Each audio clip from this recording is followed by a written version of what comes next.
Hello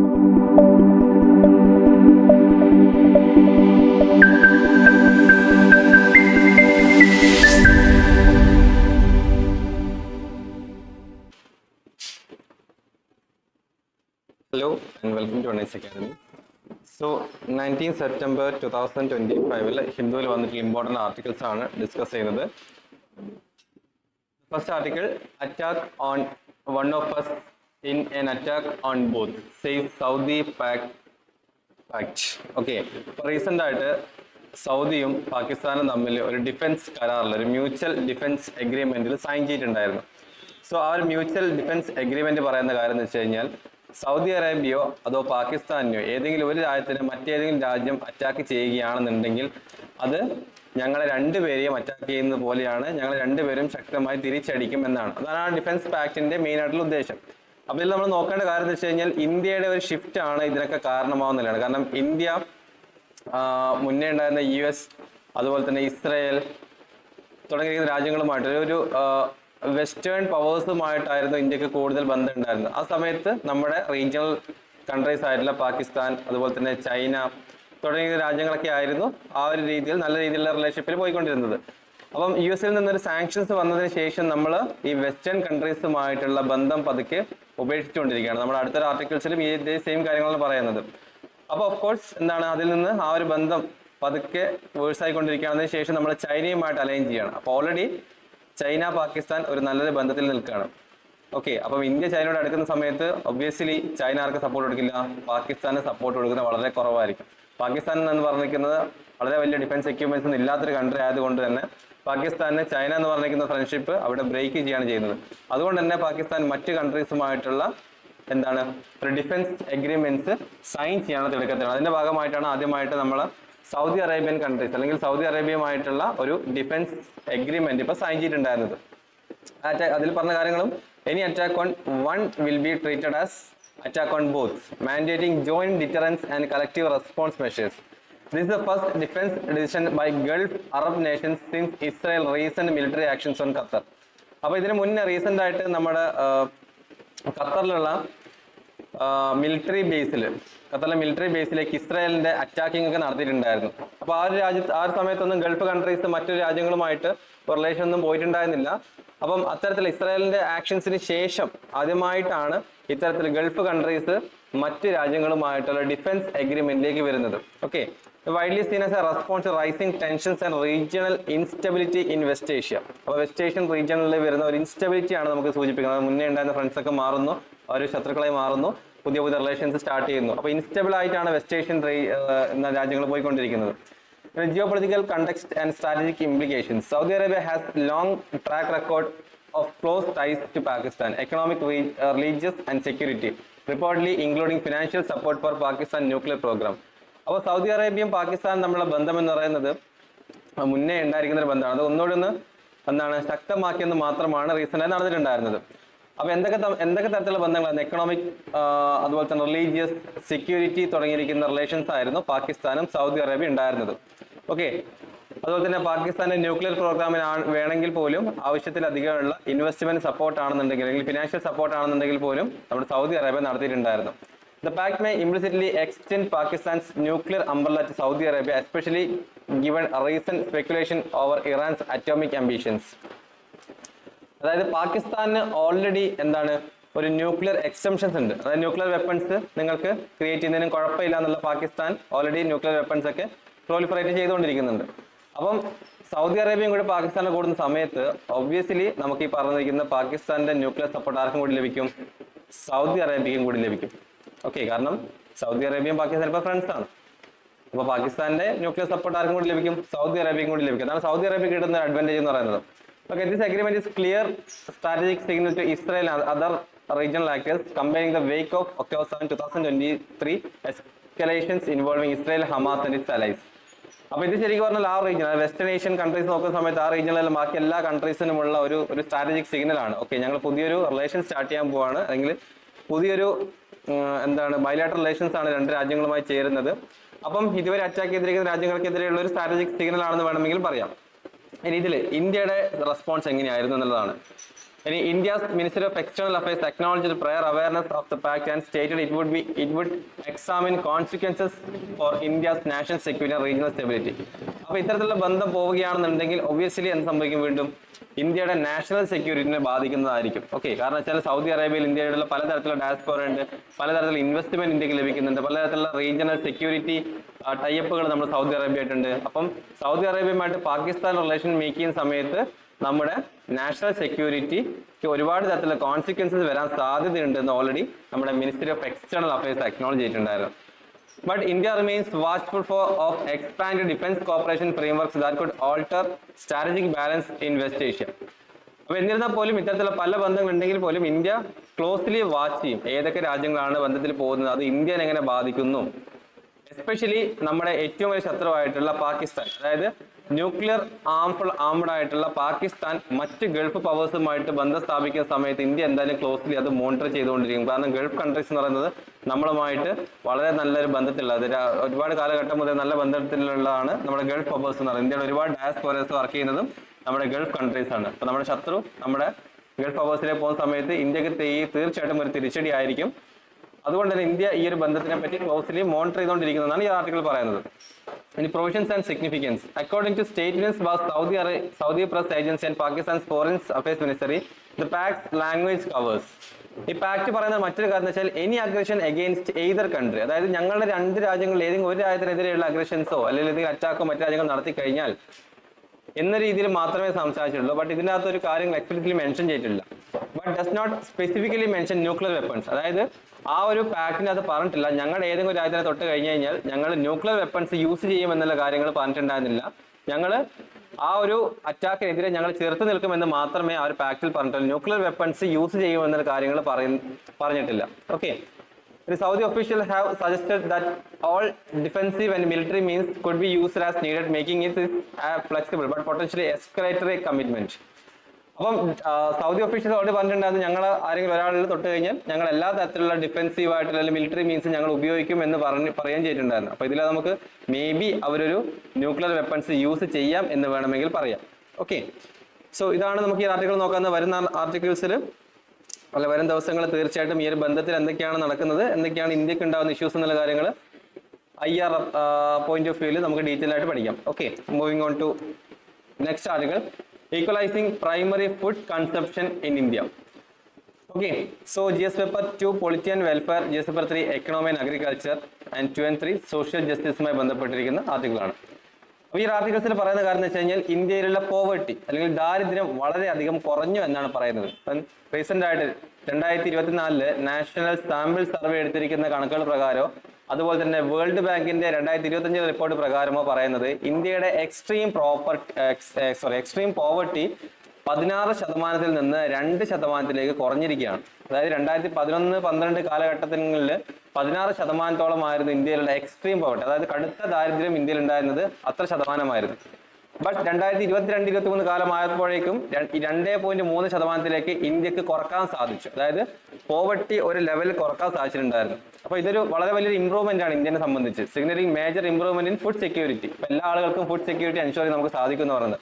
the study uses the value of താലി meal. അപ്പം ഈ നാഷണൽ സാമ്പിൾ സർവേ ആയിക്കോട്ടെ വേൾഡ് ബാങ്ക് ആയിക്കോട്ടെ അത് സ്റ്റഡീസ് കണ്ടക്ട് ചെയ്യുന്ന സമയത്ത് ഈ പോവർട്ടി കുറയാണ്ടായിരുന്ന കാരണം എന്താണ്, ഇന്ത്യ എന്ത് മെത്തേഡാണ് യൂസ് ചെയ്തെന്നുള്ള കാര്യം ഉണ്ടായിരുന്നു. അപ്പം അവർ ഉപയോഗിച്ചിരിക്കുന്ന മെത്തേഡ് എന്ന് വെച്ചാൽ താലിമീൽ എന്ന് പറഞ്ഞിരിക്കുന്ന ഒരു വേർഡാണ് അവർ ഉപയോഗിച്ചിട്ടുണ്ട്. അപ്പോൾ താലിമീൽ ഈ ഒരു കാര്യങ്ങൾ, അപ്പം നോർമലി നമ്മളൊരു ഫുഡ് സെക്യൂരിറ്റി അല്ലെങ്കിൽ ഈ സർവേ എടുക്കുന്ന സമയത്ത് ഒരു ആ പേഴ്സൺ ഏതൊക്കെ തരത്തിലുള്ള ഫുഡ്, ന്യൂട്രീഷ്യസ് ഫുഡ് ലഭിക്കുന്നുണ്ടോ അല്ലെങ്കിൽ കലോറിക് ഇൻടേക്ക് നടക്കുന്നുണ്ടോ തുടങ്ങിയ കാര്യങ്ങളാണ് ഫോക്കസ് ചെയ്യാറുള്ളത്. അപ്പൊ എല്ലാം കൂട്ടിയിട്ട് സർവേ എടുക്കുന്ന സമയത്ത് ഇവരെന്ത് ചെയ്തു, ഒരു താലി മീൽ എന്ന് പറഞ്ഞിരിക്കുന്ന ഒരു കോൺസെപ്റ്റിലേക്ക് കൊണ്ടുവന്നു. അപ്പൊ താലി മീൽ എന്ന് വെച്ച് കഴിഞ്ഞാൽ അതിനകത്ത് mix of cereals, pulses, other staples, അപ്പൊ എല്ലാം അടങ്ങുന്നതാണ്. നമ്മൾ ഫുഡ് സെക്യൂരിറ്റി എന്ന് പറയുന്നത് എന്താണ്, അരിഭക്ഷണം മാത്രം കിട്ടുക എന്നല്ല, അതിനകത്ത് എല്ലാ കാര്യങ്ങളും സെറിയൽസ് വേണം, പൾസസ് വേണം, ന്യൂട്രീഷ്യസ് സപ്പോർട്ടുകളായിട്ടുള്ള സെറിയൽസും പൾസസും എല്ലാം അടങ്ങുന്ന ഒരു ബൾക്കായിട്ടുള്ള ഒരു പാക്കേജാണ്, അതാണ് താലി മീൽസ്. അതെല്ലാവർക്കും കിട്ടുന്നുണ്ടോ അതിന്റെ അളവിനനുസരിച്ചിട്ടാണ് ഈ ഒരു സർവേ എടുത്തിട്ടുണ്ടായിരുന്നത്. Okay, so as a metric for nutrition food consumption, noting that food poverty is best measured by analyzing actual intake, not just calorific values. അതായത് ഈ പ്രാവശ്യത്തെ സാമ്പിൾ സർവേ എടുത്തത് കുറച്ചുകൂടി ഡിഫറെന്റ് ആയിട്ടാണ്. അപ്പൊ ഇതുവരെ നമ്മൾ എടുത്തിരിക്കുന്നത് ആളുകൾക്ക് ഭക്ഷണം ലഭിക്കുന്നുണ്ടോ എന്നുള്ള കാര്യങ്ങൾ മാത്രമാണ് നമ്മൾ സർവേ എടുക്കാറുള്ളത്. ബട്ട് ഈ സമയത്ത് എന്തായിരുന്നു, താലിമീൽ എന്ന് പറഞ്ഞിരിക്കുന്ന കോൺസെപ്റ്റ് കൊണ്ടുവന്നുകൊണ്ട് തന്നെ അവർക്ക് ന്യൂട്രീഷ്യസ് ഇൻടേക്ക് ഉണ്ടോ, അതായത് ജസ്റ്റ് ഒരു കലോറി മാത്രം, ഓക്കെ ഇത്ര കലോറി മാത്രം ഇദ്ദേഹം ഭക്ഷണം കഴിക്കുന്നതിന് പുറമെ അദ്ദേഹത്തിന് ആവശ്യമായിട്ടുള്ള ന്യൂട്രീഷ്യസ് ഫുഡുകൾ ലഭിക്കുന്നുണ്ടോ എന്നുള്ള കാര്യങ്ങളും കൂടി മെഷർ ചെയ്തിട്ടുണ്ടായിരുന്നു. അപ്പോൾ ഇതിൽ നമ്മൾ രണ്ട് കാര്യങ്ങളാണ്, പോവർട്ടിയും അതുപോലെ തന്നെ ന്യൂട്രീഷ്യസ് സപ്പോർട്ടും നമുക്ക് നൽകാൻ സാധിച്ചിട്ടുണ്ടായിരുന്നു. ഇനി ഈ കാര്യങ്ങളൊക്കെ നൽകുന്നതിന് വേണ്ടിയിട്ട് നമ്മുടെ PDS എങ്ങനെയാണ് ഹെൽപ്പ് ചെയ്തിട്ടുള്ളത്? PDS അല്ലെങ്കിൽ പബ്ലിക് ഡിസ്ട്രിബ്യൂഷൻ സിസ്റ്റം അല്ലെങ്കിൽ റേഷൻ ഷോപ്സ് എന്ന് വേണമെങ്കിൽ പറയാം. ഇതെങ്ങനെയാണ് ഇന്ത്യയുടെ ഈ ഒരു എക്സ്ട്രീം പോവർട്ടി കുറക്കാൻ സഹായിച്ചിട്ടുണ്ടായിരുന്നത്? ഇപ്പോൾ public distribution system purchases and free rations from A significant share of food for large sections of the populations, sharply reducing the share of people who are unable to afford enough staple foods. അപ്പോൾ ഈ staple foods എന്ന് വെച്ച് കഴിഞ്ഞാൽ continuous ആയിട്ട് നമ്മൾ കഴിച്ചുകൊണ്ടിരിക്കുന്ന ഫുഡുകളൊക്കെ നമ്മൾ staple food. അപ്പോൾ നമ്മുടെ സ്റ്റേപ്പിൾ ഫുഡ് എന്താണെന്ന് ചോദിച്ചു കഴിഞ്ഞാൽ നമുക്ക് പറയാം ചോറായിരിക്കും നമ്മുടെ സ്റ്റേപ്പിൾ ഫുഡ്. അത് കണ്ടിന്യൂസ് ആയിട്ട് നമുക്ക് ആ ഒരു ഡെയിലി ബേസിസ് നമ്മളത് കഴിച്ചുകൊണ്ടിരിക്കും. ഓക്കെ, അപ്പം സ്റ്റേപ്പിൾ ആയിട്ടുള്ള നമുക്ക് ആ ഒരു ഫുഡ് ഇൻടേക്ക് ഒക്കെ കിട്ടുന്നതിന് കാരണമായിട്ട് നമ്മളെ പബ്ലിക് ഡിസ്ട്രിബ്യൂഷൻ സിസ്റ്റംസ് ആണ്. അപ്പം PDS സിസ്റ്റം അല്ല, റേഷൻ ഷോപ്പിൽ പോയി കഴിഞ്ഞാൽ ഏറ്റവും കൂടുതൽ ലഭിക്കുക എന്താണ്? അരിയായിരിക്കും. അരി ഒരിക്കലും അവിടെ തീർന്നു എന്ന് പറയാനുള്ള സാധ്യത കുറവായിരിക്കും. ഓക്കെ, അപ്പോൾ റേഷൻ ഷോപ്പുകൾ എന്താ ചെയ്യുന്നത്? അവര് ഗവൺമെന്റിൽ നിന്ന് പ്രൊക്യൂർ ചെയ്ത്, അല്ലെങ്കിൽ ഗവൺമെന്റ് പോയിട്ട് പർച്ചേസ് ചെയ്തതിനു ശേഷം, പ്രൊക്യൂർ ചെയ്തതിനു ശേഷം ആ ഒരു കാര്യങ്ങൾ ജനങ്ങളിലേക്ക് എത്തിക്കുകയാണ്. എങ്ങനെ? റേഷൻ ഷോപ്പുകൾ വഴി ഫ്രീ ആയിട്ടോ അല്ലെങ്കിൽ സബ്സിഡൈസ്ഡ് റേറ്റിലോ ആളുകളിലേക്ക് എത്തിക്കുകയാണ്. പണ്ടാണെന്നുണ്ടെങ്കിൽ നമുക്ക് അരിയോ കാര്യങ്ങളോ മാത്രം ലഭിച്ചിട്ടുണ്ടായിരുന്നു. ഇപ്പോൾ അതിനുശേഷം പയറുവർഗ്ഗങ്ങളും അങ്ങനെ മറ്റ് സീരിയൽസും പൾസസുകൾ തുടങ്ങിയ കാര്യങ്ങളും കൂടെ നമുക്ക് റേഷൻ ഷോപ്പിൽ നിന്ന് ലഭിക്കുന്നത്. അത് ന്യൂട്രീഷ്യൻസ് എൻഷുർ ചെയ്യുന്നതിന് വേണ്ടിയിട്ടാണ്. Okay, around 80% of rural Indians who could otherwise not afford enough thalis receive subsidized grains from the PDS. അപ്പം ഏകദേശം 80% റൂറൽ ഇന്ത്യൻസ് ആണെന്നുണ്ടെങ്കിലും കൂടുതലും റിലൈ ചെയ്യുന്നത് ഈ PDS അല്ലെങ്കിൽ പബ്ലിക് ഡിസ്ട്രിബ്യൂഷൻ സിസ്റ്റത്തിന്റെ മുകളിലാണ്. എന്തിനു വേണ്ടിയിട്ട്? ഫുഡ് സെക്യൂരിറ്റിക്ക് വേണ്ടിയിട്ട്. അപ്പോൾ പബ്ലിക് ഡിസ്ട്രിബ്യൂഷൻ സിസ്റ്റത്തിനകത്ത് നമ്മൾ എന്ത് കൂടി കൊടുക്കുന്നു? നമ്മൾ ഈ സീരിയൽസും പൾസസും കൂടി കൊടുക്കുന്നു, ന്യൂട്രീഷൻസും കൂടി കൊടുക്കുന്നു. Lowering potential deprivation even among higher income deciles so the poorest benefit more. അതായത് ഇവൻത്തോ അവരുടെ കയ്യിൽ പൈസ ഇല്ല, അപ്പോൾ നമ്മൾ റേഷൻ ഷോപ്പിൽ നിന്ന് ചുമ്മാ അരി മാത്രമാണ് കൊടുക്കുന്നുണ്ടെങ്കിൽ അവർക്ക് തീർച്ചയായിട്ടും ആ ഒരു കലോറി ഇൻടേക്ക് മാത്രമാണ് അവർക്ക് സാധ്യമാവുകയുള്ളൂ. ഒരിക്കലും അവർ ന്യൂട്രീഷ്യസ് ഇൻടേക്ക് നമ്മൾ മെഷർ ചെയ്യില്ല. അപ്പോൾ ഇവിടെ നമ്മൾ എന്താ ചെയ്യുന്നത്? റേഷൻ ഷോപ്പുകൾ വഴി നമ്മൾ ന്യൂട്രീഷ്യസ് ആയിട്ടുള്ള ഫുഡുകളും കൂടി നൽകുന്നുണ്ട്.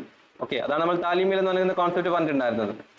അപ്പം തീർച്ചയായിട്ടും അവർക്ക് ആ ഫുഡ് സെക്യൂരിറ്റിയും എൻഷുർ ചെയ്തു, ന്യൂട്രീഷൻ സെക്യൂരിറ്റിയും അവിടെ എൻഷുർ ചെയ്യാണ് ചെയ്യുന്നത്. പിന്നെ സീരിയൽസ് ആൻഡ് ന്യൂട്രിയൻറ്റ് ഇൻഇക്വാലിറ്റി. എങ്ങനെയാണ് ഈ ഒരു സീരിയൽസ് എന്നൊക്കെ പറയുന്നത് ഗോതമ്പ് പോലത്തെ ഐറ്റംസ് ഒക്കെയാണ്. ന്യൂട്രിയൻസ് ഓക്കെ, പൾസസ് എന്ന് പറയുന്നത് പയർവർഗ്ഗങ്ങളും കൂടിയാണ്. ഓക്കെ, അപ്പം എങ്ങനെയാണ് ഇത് ഒരു ഇൻഇക്വാലിറ്റി വരുന്നത്? അപ്പോൾ ആളുകൾക്ക് ഭക്ഷണം മാത്രം കഴിക്കുന്നത് മാത്രമല്ല, കഴിക്കുന്ന ഭക്ഷണത്തിൽ ന്യൂട്രീഷൻസ് ലഭിക്കുന്നുണ്ടെന്ന കാര്യങ്ങളാണ്. A survey finds that PDS has successfully equalized cereal consumptions across most income classes. Even individuals in the 1995 income bracket rely somewhat on public rations. അപ്പോൾ ഈ സർവേനകത്ത് പറഞ്ഞ കാര്യം എന്ന് വെച്ച് കഴിഞ്ഞാൽ ഇപ്പോഴത്തെ കാലഘട്ടത്തിൽ ഏകദേശം എല്ലാ ക്ലാസ്സുകൾക്കും, ഇപ്പം ഹൈ ഇൻകം ക്ലാസ് ആയിക്കോട്ടെ, ലോ ഇൻകം ക്ലാസ് ആയിക്കോട്ടെ, ഏത് തരത്തിലുള്ള ജനവിഭാഗങ്ങളായിക്കോട്ടെ, അവർക്ക് എല്ലാവർക്കും ഏകദേശം 90 to 95% ആളുകൾക്കോളം എന്താണ് പബ്ലിക് റേഷൻസ് വഴി ഈ ഒരു സീരിയൽസ് ആൻഡ് ന്യൂട്രിയൻസ് ഒക്കെ ലഭിക്കുന്നുണ്ട്. അപ്പോൾ ഇൻഇക്വൽ അല്ല എന്ന് വേണമെങ്കിൽ പറയാം. However deficit persist for pulses. എന്നിരുന്നാൽ പോലും ഒരു ചെറിയ രീതിയിലാണെങ്കിലും പൾസസിൽ ഒരു ഡെഫിസിറ്റ്, ഓക്കെ, റേഷൻ ഷോപ്പ് വഴി പൾസസുകൾ അല്ലെങ്കിൽ പയറുവർഗ്ഗങ്ങൾ ലഭിക്കുന്നതൊക്കെ വളരെ കുറവായിരിക്കും. കാരണം വെച്ച് കഴിഞ്ഞാൽ ആ PDSന് ആവശ്യമായിട്ടുള്ള എന്ത് ലഭിക്കുന്നില്ല? പൾസസുകൾ PDSലേക്ക് ലഭിക്കുന്നില്ല. ഓക്കെ, നമ്മൾ റേഷൻ ഷോപ്പുകളിലേക്ക് പയറുവർഗ്ഗങ്ങൾ ലഭിക്കും, എന്നാലും മാത്രമേ ആളുകൾ കൊടുക്കാൻ സാധിക്കുകയുള്ളൂ. Despite PDS support, pre-PDS consumption of pulses among the poorest remained just half that of the richer decile, highlighting ongoing nutrition inequality and the need for more pulse-centric subsidy policies. അതായത് ചെറിയ രീതിയിലാണെങ്കിൽ nutritious inequality അവിടെ നടക്കുന്നുണ്ട്. Okay, കാരണം അരിഭക്ഷണം, പയറുവർഗ്ഗങ്ങൾ എല്ലാം പോലെ PDS ചെറിയ രീതിയിലാണെങ്കിൽ പയറുവർഗ്ഗങ്ങൾ നൽകാൻ സാധിക്കുന്നില്ല. അത് ന്യൂട്രീഷ്യസ് ഇൻഇക്വാലിറ്റി ആണ് ആളുകളിലേക്ക് വരുന്നത്. ഇനി ഇതിനു വേണ്ടി പോളിസി റെക്കമെൻഡേഷൻ, എന്തൊക്കെ പോളിസികൾ നമുക്ക് മാറ്റം ചെയ്യാം? The article suggest targeted pulse procurement expansion maintaining PDS price reforms. അതായത് PDS എന്ന് പറഞ്ഞിരിക്കുന്നത് പബ്ലിക് ഡിസ്ട്രിബ്യൂഷൻ സിസ്റ്റത്തിനകത്ത് എന്ത് ലഭിക്കുന്നില്ല? പൾസസ് ലഭിക്കുന്നില്ല. അപ്പൊ എന്താണ് ഗവൺമെന്റ് പറയുന്നത്? പോളിസി റെക്കമെൻഡേഷൻ എന്ന് പറയുന്നത് മാക്സിമം പൾസസുകൾ കർഷകരിൽ നിന്ന് ശേഖരിച്ചതിന് ശേഷം PDS സിസ്റ്റത്തിന്റെ അല്ലെങ്കിൽ റേഷൻ ഷോപ്പുകളിൽ ശേഖരിച്ച് വെക്കുക. അപ്പൊ ടാർഗറ്റഡ് ആയിട്ടുള്ള പൾസസ് പ്രൊക്യൂർ ചെയ്യുക, അതിനുശേഷം അത് ആളുകളിലേക്ക് കൊടുക്കാം. ഓക്കെ, അപ്പൊ നോട്ട് ജസ്റ്റ് കലോറി. അപ്പൊ ആളുകൾക്ക് നോട്ട് ജസ്റ്റ് കലോറി മാത്രമല്ല കൊടുക്കേണ്ടത്, നമുക്ക് എന്താണ് ന്യൂട്രിയൻസ് അതുപോലെ തന്നെ വൈറ്റമിൻസും ആർക്ക് കൂടുതൽ കൊടുക്കണം? ജനങ്ങളിലേക്ക് എത്തിക്കണം. പിന്നെ efficiency in logistical delivery storage supply chains. അപ്പൊ ഇനിയിപ്പോൾ ഇങ്ങനത്തെ ഈ രീതിയിൽ പൾസസുകൾ കർഷകരിൽ നിന്ന് ശേഖരിച്ചാൽ പോലും അത് നല്ല രീതിയിൽ ലോജിസ്റ്റിക്കലി അത് ഡെലിവർ ചെയ്യാൻ സാധിക്കണം, സ്റ്റോർ ചെയ്യാൻ സാധിക്കണം. അതിന് സപ്ലൈ ചെയിൻസ് ഒരു രീതിയിലും ഹാമ്പർ ചെയ്യാൻ സാധിക്കാൻ പാടില്ല. Especially in pulses, at least in pulses remains A challenge four full food equity. Expanded dietary supply and affordability, especially for micronutrients, should drive future reforms beyond just calorie sufficiency. ഇനി broader implication four welfare. ഇപ്പൊ broader ആയിട്ട് നമുക്ക് എന്ത് ചെയ്യാൻ സാധിക്കും? ഇനി കുറെ കാലഘട്ടത്തിലേക്ക് നമ്മുടെ ഫുഡ് സെക്യൂരിറ്റി എൻഷുർ ചെയ്യുന്നതിന് എന്ത് ചെയ്യാൻ സാധിക്കും? India's food security success rests on sustained subsidies, robust logistics, and PDS able to absorb price shocks, serving as examples of anti-poverty strategy for other developing countries. ശരിക്കും നമ്മുടെ ഇന്ത്യയിലുള്ള PDS അല്ലെങ്കിൽ public distributions അല്ലെങ്കിൽ ration shops എന്ന് പറയുന്നത് മറ്റ് രാജ്യങ്ങൾക്കും കൂടി ഡെവലപ്പിംഗ് രാജ്യങ്ങൾക്കും കൂടി ഒരു എക്സാമ്പിൾ ആണ്. കാരണം ഈ റേഷൻ ഷോപ്പ് വഴിയാണ് നമ്മുടെ ഫുഡ് സെക്യൂരിറ്റി എൻഷുർ ചെയ്യുന്നത്. ഓക്കെ, ഗവൺമെന്റ് നേരിട്ട് ഒരിക്കലും തരുന്നില്ല, ഈ PDS സിസ്റ്റം വഴിയാണ് നമ്മുടെ ഫുഡ് സെക്യൂരിറ്റി എൻഷുർ ചെയ്യുന്നത്. അതിൻ്റെ അകത്ത് സബ്സിഡൈസ്ഡ് റൈസുകൾ, അതുപോലെ തന്നെ റോബസ്റ്റ് ആയിട്ടുള്ള, അതായത് കറക്റ്റ് സമയത്ത് റേഷൻ ഷോപ്പുകളിലെ സാധനങ്ങൾ ലഭിക്കുന്നു, പൾസസുകൾ, സീരിയൽസ് തുടങ്ങിയ എൻ്റെ കാര്യം ഗവൺമെന്റ് എല്ലാ വെൽഫെയർ പോളിസികളും PDS സിസ്റ്റം വഴിയാണ് ലഭിക്കുന്നത്. അപ്പോൾ PDS സിസ്റ്റം കുറച്ചുകൂടി ഒന്ന് എന്ത് ചെയ്യണം? സ്ട്രെങ്തൻ ചെയ്യണം. അങ്ങനെയാണെന്നുണ്ടെങ്കിൽ തീർച്ചയായിട്ടും നമ്മുടെ ഈ ആന്റി പോവർട്ടി എന്ന് പറഞ്ഞ കണ്ടീഷനിൽ നമുക്ക് പൂർണ്ണമായിട്ടും കരകയറാൻ സാധിക്കുമെന്നാണ് പറയുന്നത്. ഓക്കെ, അതുപോലെ തന്നെ കണ്ടിന്യൂസ് ആയിട്ടുള്ള ന്യൂട്രീഷൻസും കൂടി ഫോക്കസ് ചെയ്യണം. ജസ്റ്റ് അരി മാത്രം കൊടുത്ത് അവിടെ കലോറി ഇൻടേക്ക് മാത്രം, വിശപ്പ് മാത്രം അടയ്ക്കാൻ അവർക്ക് ആവശ്യമുള്ള ന്യൂട്രീഷൻസും കൂടി കൊടുക്കാൻ സാധിക്കണം എന്നാണ് പറയുന്നത്. ഓക്കെ, ഇത്രയുമാണ് ഈ ആർട്ടിക്കിളിൽ നോക്കുന്നത്. Moving on to next article. India needs more focus to reach SDG 3, a crucial goal. അപ്പോൾ സസ്റ്റൈനബിൾ ഡെവലപ്മെന്റ് ഗോൾ 3. അപ്പം ഇന്ത്യയുടെ സസ്റ്റൈനബിൾ ഡെവലപ്മെന്റ് ഗോൾ എൻഷുർ ചെയ്യുന്നതിന് വേണ്ടിയിട്ട്, അതായത് സസ്റ്റൈനബിൾ SDG ഗോൾസ് എന്ന് പറയുന്നത് നിങ്ങളുടെ പ്രിലിംസ് നോട്ടിലല്ല, നിങ്ങൾ വളരെ ഇമ്പോർട്ടൻ്റ് ആയ മറ്റൊരു കാര്യമാണ് SDG ഗോൾസ്. ഏകദേശം 17ഓളം SDG ഗോൾസ് ഉണ്ട്. ഈ 17ഓളം SDG ഗോൾസ് എന്താണെന്നുള്ള കാര്യങ്ങൾ വ്യക്തമായിട്ട് എഴുതി വെച്ച് SDG 1, SDG 2, SDG 3 എന്താണ്, ഓരോ ഗോളുകളാണ്. എല്ലാ രാജ്യങ്ങളും അംഗീകരിക്കേണ്ട കുറച്ച് ഗോൾ, സസ്റ്റൈനബിൾ ഡെവലപ്മെന്റ് ഗോൾസ് എന്ന് പറയും. അപ്പോൾ ഏകദേശം 17ഓളം സസ്റ്റൈനബിൾ, ഇത് നിങ്ങൾ പേപ്പറിൽ എഴുതിയിട്ട് നിങ്ങൾ സ്റ്റഡി ടേബിളിൽ അല്ലെങ്കിൽ പഠിക്കാനിരിക്കുന്നതിന് മുന്നിൽ എഴുതി വെക്കുക. നിങ്ങളുടെ UPSCയിൽ നിങ്ങളുടെ മെയിൻസ് ആൻസറിംഗ് ചെയ്യുന്ന സമയത്ത് അത് ഏത് SDGയുമായി ബന്ധപ്പെട്ടാണ് നിങ്ങൾ എഴുതുന്നത് എന്ന് പറയുകയാണെന്നുണ്ടെങ്കിൽ തീർച്ചയായിട്ടും നിങ്ങൾക്ക് അറ്റ്ലീസ്റ്റ് 1 മാർക്ക് നിങ്ങൾക്ക് അതിന് വേണ്ടി ലഭിക്കുന്നതായിരിക്കും. അതുകൊണ്ട് ഈ 17 SDGസും നന്നായിട്ട് പഠിക്കാൻ ശ്രമിക്കാം. ഓക്കെ, അപ്പോൾ ഈ ഒരു ആർട്ടിക്കിൾ പറയുന്നത് എന്താണെന്ന് വെച്ച് കഴിഞ്ഞാൽ സസ്റ്റൈനബിൾ ഡെവലപ്മെന്റ് ഗോളിൽ പറയുന്ന 3 എന്ന് പറഞ്ഞിരിക്കുന്ന ഗോള് ഫോക്കസ് ചെയ്യുന്നതിന് വേണ്ടിയിട്ട് അല്ലെങ്കിൽ അതൊന്ന് എൻഷുർ ചെയ്യുന്നതിന് വേണ്ടിയിട്ട് ഇന്ത്യ കുറച്ചുകൂടി ഫോക്കസ്ഡ് ആവണം എന്നാണ് പറയുന്നത്. ഓക്കെ, അപ്പം India ranks 99 out of 167 in the 2025 sustainable development goals. അപ്പോൾ 2025 സസ്റ്റൈനബിൾ ഡെവലപ്മെന്റ് ഗോൾസ് അല്ലെ SDG ഇൻഡെക്സ് എടുത്ത സമയത്ത് 167 രാജ്യങ്ങളിൽ ഇന്ത്യ 99ാം റാങ്കിലാണുള്ളത്. ഓക്കെ, അതായത് ഇന്ത്യ ഇംപ്രൂവ് ചെയ്തുകൊണ്ടിരിക്കുന്നത്. എന്നിരുന്നാൽ പോലും കുറച്ച് ഗ്യാപ്പുകൾ ഇന്ത്യക്ക് ഫീൽ ചെയ്തുകൊണ്ടിരിക്കുന്നത്. എവിടെയാണ്? Health, nutrition indicators. അപ്പം ഹെൽത്ത് അതുപോലെ തന്നെ ന്യൂട്രീഷൻ ഇൻഡിക്കേറ്റേഴ്സിലാണ് കൂടുതലും ഇന്ത്യക്ക് ഒരു ബാക്ക്ലോഗ്സ് വരുന്നുകൊണ്ടിരിക്കുന്നത്, especially notably in rural and tribal areas. അപ്പം ഹെൽത്തും നമ്മൾ നേരത്തെ പറഞ്ഞ ആർട്ടിക്കിൾസ് ഞാൻ ജസ്റ്റ് ഒന്ന് കണക്ട് ചെയ്യാണ്. Health and nutritions. അപ്പോൾ ഇന്ത്യ SDG ഗോളിൽ മുന്നോട്ട് വന്നിരിക്കുന്നത്, ബട്ട് ഇന്ത്യയിൽ ചെറിയ ഗ്യാപ്പ് വരുന്നത് ഹെൽത്ത് ആൻഡ് ന്യൂട്രീഷൻ. അപ്പോൾ എന്താണ് SDG 3? നമുക്ക് ആദ്യം അത് നോക്കണം. എന്താണ് SDG ഗോൾ 3? എന്നാലും മാത്രമാണ് ഇന്ത്യക്ക് എന്തുകൊണ്ട് സാധിക്കാൻ പറ്റുന്നില്ല എന്നാണ്. SDG ഗോൾ 3 എന്ന് പറയുന്നത് ensure healthy life and promote wellbeing for all at all ages. അതായത് എല്ലാവർക്കും ഹെൽത്തി ആയിട്ടുള്ള ജീവിതവും അതുപോലെ തന്നെ ഹെൽത്തി ആയിട്ടുള്ള ഒരു ജീവിത സൗകര്യങ്ങളും അത് ഏത് ഏജിലുള്ള ആളുകളായിക്കോട്ടെ എല്ലാവരും ഒരേപോലെ ആയിരിക്കണം എന്നാണ് സസ്റ്റൈനബിൾ ഡെവലപ്മെന്റ് ഗോൾ 3 പറയുന്നത്. ബട്ട് ഇന്ത്യയിലെ ചലഞ്ചസുകൾ എന്തൊക്കെയാണ്?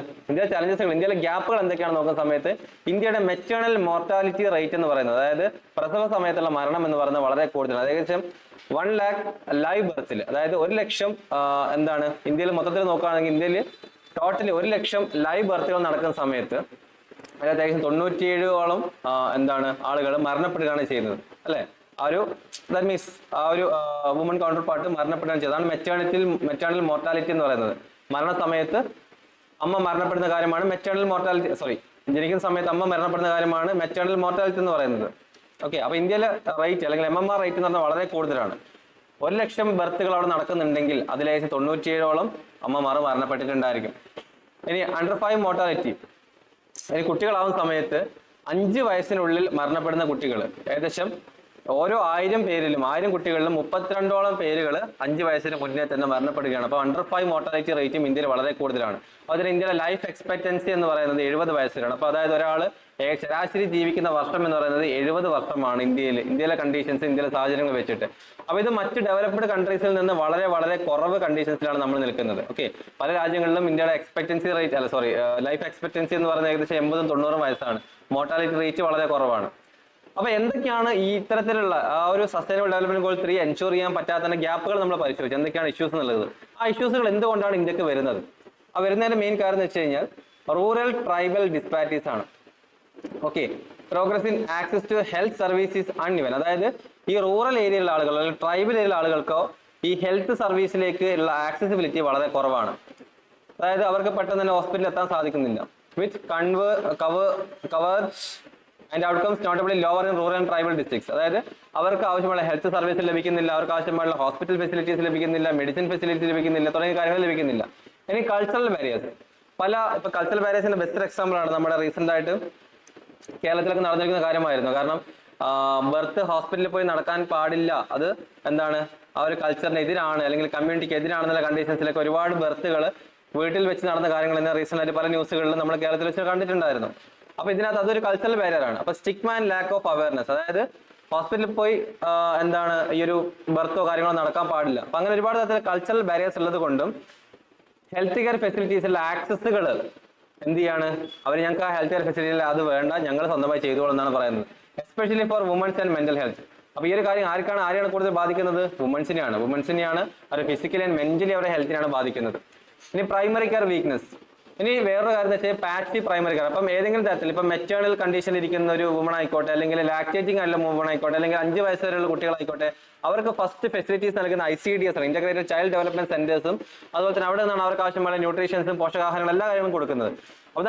അവരെയാണ് നമ്മൾ പ്രൈമറി കെയർ എന്ന് പറയുന്നത്. ആ പ്രൈമറി കെയർ ഒരു പ്രോപ്പർ ആയിട്ടല്ല ഇന്ത്യയിൽ പോയിക്കൊണ്ടിരിക്കുന്നത്. ഓക്കെ, അപ്പോൾ proper anganwadi workers, ASHA workers, ICDSന്റെ വർക്കേഴ്സ് തുടങ്ങിയ ആളുകൾക്ക് പ്രോപ്പർലി ഈ പറഞ്ഞ ആളുകൾക്ക് ഗൈഡൻസ് ലഭിക്കുന്നില്ല, അല്ലെങ്കിൽ അവർക്ക് ഒരാവശ്യമായ രീതിയിൽ എഡ്യൂക്കേറ്റ് ചെയ്യുന്നില്ല. അതായത് അവരാണ് ഫസ്റ്റ് സ്റ്റേജ്, അവരെയാണ് ഫസ്റ്റ് നമ്മൾ കാണുന്നത്. ഫുഡ് കഴിച്ചില്ല അല്ലെങ്കിൽ ന്യൂട്രീഷൻ ലഭിച്ചില്ല എന്നൊക്കെ ഉണ്ടെങ്കിൽ അവരെയാണ് ഫസ്റ്റ്. നമുക്ക് അമൃതം പൊടി എന്ന് പറയുന്ന കാര്യങ്ങളൊക്കെ ലഭിക്കുന്നതൊക്കെ അവിടെ നിന്നാണ് അല്ലേ. അപ്പൊ ഇതൊക്കെ ഇന്ത്യ ഗവൺമെന്റിന്റെ സെൻട്രൽ ഗവൺമെന്റിന്റെ പ്രോഗ്രാമാണ്. അതായത് ഫ്രം ന്യൂട്രീഷൻസ് ടു വാക്സിനേഷൻസ് വരെ ഈ പ്രൈമറി വർക്കേഴ്സ് ആണ് ICDS, അംഗൻവാടി വർക്കേഴ്സ്. ഇവരൊക്കെയാണ് ലാക്ടേറ്റിംഗ് ആയിക്കോട്ടെ, ചെറിയ കുട്ടികളായിക്കോട്ടെ, അല്ലെങ്കിൽ പ്രഗ്നന്റ് ആയിട്ടുള്ള ലേഡീസ് ആയിക്കോട്ടെ, അവർക്ക് ആവശ്യമായ ന്യൂട്രീഷൻസും വാക്സിനേഷൻസ് ഒക്കെ കറക്റ്റ് ഓർഡർലി ടൈമിൽ ഫോക്കസ് ചെയ്യുന്നത്. പിന്നെ സ്ട്രാറ്റജിക് സൊല്യൂഷൻസ് പ്രപ്പോസൽ. ഇനി എന്തൊക്കെ സൊല്യൂഷൻസ് നമുക്ക് പ്രപ്പോസ് ചെയ്യാം? ഈ ഒരു ഇഷ്യൂസിൽ ഉണ്ടെങ്കിൽ പോലും ഇനി എങ്ങനെയാണ് നമ്മൾ SDG Goal 3 കംപ്ലീറ്റ്ലി എൻഷുർ ചെയ്യുന്നത്? First of all, universal health insurance to prevent impoverishment and ensure equity. Primary health centers to be strengthened for integrated 3-tiered care. അതായത് ഫസ്റ്റ് ഓഫ് ഓൾ എല്ലാവർക്കും ഹെൽത്ത് ഇൻഷുറൻസ് സ്കീം. എന്നാൽ പോലും അവർക്ക് ഹോസ്പിറ്റലിൽ പോകുന്ന ചെലവുകളെ പറ്റി out of pocket expenditures അവർക്ക് ഉണ്ടാവില്ല. അതുകൊണ്ട് തന്നെ ഇൻഷുറൻസ് കവറേജ് കൊണ്ടുവരും എല്ലാവർക്കും. ദെൻ പറയുന്ന കാര്യം എന്ന് വെച്ച് കഴിഞ്ഞാൽ നമ്മുടെ പ്രൈമറി ഹെൽത്ത് സെന്റേഴ്സ്, അത് നമ്മൾ ഫസ്റ്റ് ഓഫ് ഓൾ നോക്കുന്നത് തന്നെ PHC ആയിരിക്കും അല്ലെ. നമുക്ക് ചെറിയ രോഗം വന്നാൽ നമ്മൾ അതിനെ നമ്മുടെ നാട്ടിലുള്ള ഹോസ്പിറ്റലിലാണ് ഫസ്റ്റ് കാണിക്കാൻ പോകുന്നത്. അതാണ് പ്രൈമറി ഹെൽത്ത് സെന്റേഴ്സ്. അതിനെ കുറച്ചുകൂടി സ്ട്രെങ്തൻ ചെയ്യുക, ഇന്റഗ്രേറ്റ് ചെയ്യുക, എക്യുപ്മെന്റ്സുകളും കാര്യങ്ങളൊക്കെ കൂട്ടിക്കൊണ്ട് ഒരു 3-tiered കെയറിലേക്ക് എത്തിക്കാൻ ശ്രമിക്കുക. അതായത് പെട്ടെന്ന് തന്നെ അവിടെ പോയി ചെറിയൊരു പനിയോ കാര്യങ്ങളോ പോയതിനു ശേഷം ഓക്കെ നിങ്ങൾ മെയിൻ ഹോസ്പിറ്റലിലേക്ക് പൊക്കോ എന്ന് പറയുന്ന പകരമായിട്ട് അവിടെ അത് നോക്കാൻ ആവശ്യമായ എക്യുപ്മെന്റ്സും ആളുകളും ഉണ്ടായിരിക്കണം. Then harnessing digital health tools. എന്താണ് ഹാർനസിംഗ് ഡിജിറ്റൽ ഹെൽത്ത് ടൂൾസ് എന്ന് പറയുന്നത്?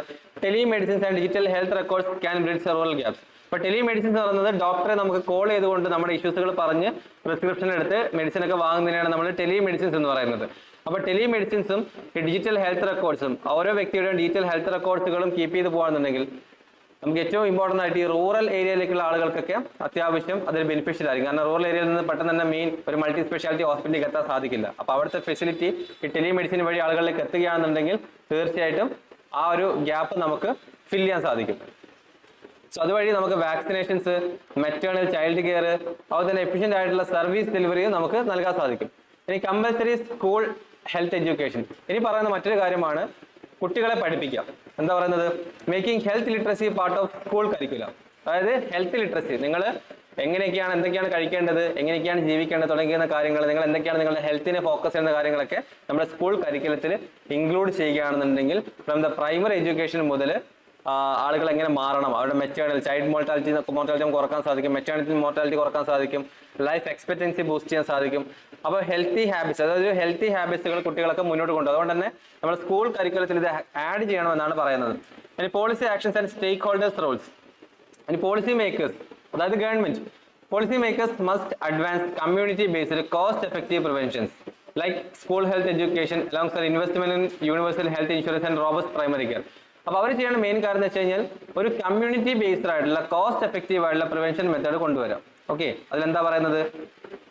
സ്കൂൾ എഡ്യൂക്കേഷൻ, ദാറ്റ് മീൻസ് സ്കൂളിലൊക്കെ ഹെൽത്ത് എഡ്യൂക്കേഷൻ കൊണ്ടുവരിക. ദെൻ നമ്മുടെ ഹെൽത്ത് ഇൻഷുറൻസിന് ആവശ്യമായുള്ള ഇൻവെസ്റ്റ്മെന്റ് ഗവൺമെന്റ് നടത്തുക. ദെൻ പറഞ്ഞിരിക്കുന്നത് പ്രൈമറി കെയർ സെന്റേഴ്സ്, നമ്മുടെ PHC പ്രൈമറി ഹെൽത്ത് കെയർ സെന്റേഴ്സിൽ ആവശ്യമായുള്ള ഇൻവെസ്റ്റ്മെന്റ് നടത്താൻ ശ്രമിക്കാം.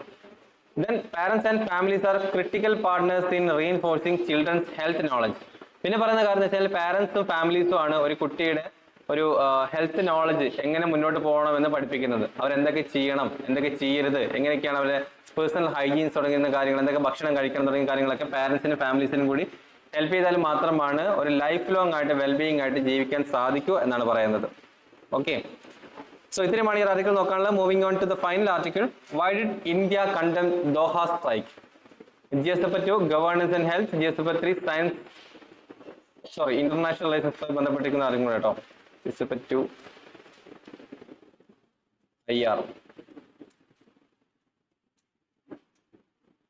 GS പേപ്പർ 3 ഈ ആർട്ടിക്കിൾ GS പേപ്പർ 2 IR-മായി ബന്ധപ്പെട്ടിരിക്കുന്ന ആർട്ടിക്കിൾ കേട്ടോ. ഇന്റർനാഷണൽ റിലേഷൻസ് ബന്ധപ്പെട്ട ആർട്ടിക്കിളാണ്. സോ ഈ ആർട്ടിക്കിൾ പറയുന്നത് വെച്ചാൽ India's response Israel strike on Doha.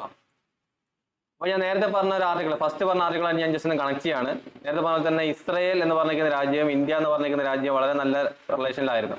അപ്പോൾ ഈ ഒരു ആർട്ടിക്കിൾ പറഞ്ഞ കാര്യം എന്ന് വെച്ച് കഴിഞ്ഞാൽ ഇസ്രയേൽ റീസെന്റ് ആയിട്ട് ദോഹയിൽ, അതായത് ഖത്തറിന്റെ ഭാഗമായ ദോഹയിൽ ബോംബിങ്ങുകൾ നടത്തിയിട്ടുണ്ടായിരുന്നു, അത് അറ്റാക്ക് നടത്തി. അപ്പോൾ ഈ അറ്റാക്ക് നടത്തിയ സമയത്ത് ഇന്ത്യ എന്ത് ചെയ്യാണ് ചെയ്തിരുന്നത്?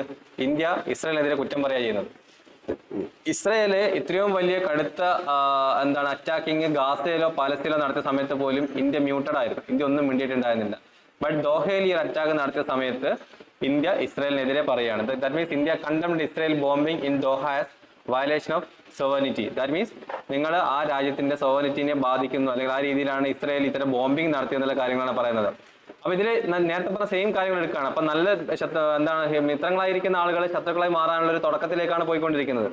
That means marking a shift from its earlier muted response Israeli military actions elsewhere such as Gaza, Lebanon and Syria. അതായത് ഇസ്രയേൽ ഗാസയിലും ലെബനനിലും സിറിയയിലും നടത്തിയതിന്റെ അത്രയൊന്നും ദോഹയിൽ നടത്തിയിട്ടില്ല. എന്നിരുന്നാൽ പോലും ആ സമയത്തൊന്നും മിണ്ടാതിരുന്ന ഇന്ത്യ ഇന്ന് ഇസ്രയേൽ ദോഹയ്ക്കെതിരെ അറ്റാക്ക് നടത്തിയ സമയത്ത് ഇന്ത്യ സംസാരിച്ചു തുടങ്ങി.